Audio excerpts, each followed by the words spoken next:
আর এই মুহূর্তে যে খবরের দিকে নজর রাখবো, রাজ্যপালের বিরুদ্ধে কমিশনে তৃণমূল, ভোটে বেআইনি হস্তক্ষেপের অভিযোগ। বোসের বিরুদ্ধে কমিশনে নালিশ তৃণমূলের। রাজ্যপালের বিরুদ্ধে এবার কমিশনে গেল তৃণমূল। সিভি আনন্দ বোসের বিরুদ্ধে কমিশনে নালিশ তৃণমূলের। আমাদের সঙ্গে রয়েছেন প্রতিনিধি আবির। আবির, কি অভিযোগ করছে তৃণমূল?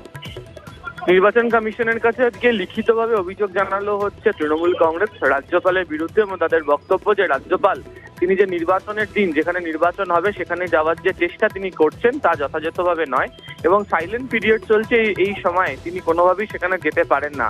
তার যদি সেখানে যাওয়া হয় তাহলে সেটা তার কার্যত প্রভাবিত করার একটা চেষ্টা। এই বিষয়টা থেকে যেন নির্বাচন কমিশন যথাযোগ্য ব্যবস্থা গ্রহণ করে, এবং রাজ্যপালের যে সফর অন্তত যেখানে যে 3 আসনে চলবে কোচবিহার, জলপাইগুড়ি, আলিপুরদুয়ার, সেখানে যেন তিনি না যান, সেই বিষয়ে তার যে যাওয়ার চেষ্টা সেটির বিরুদ্ধে অভিযোগ জানিয়ে নির্বাচন কমিশনের দ্বারস্থ হলো তৃণমূল কংগ্রেস।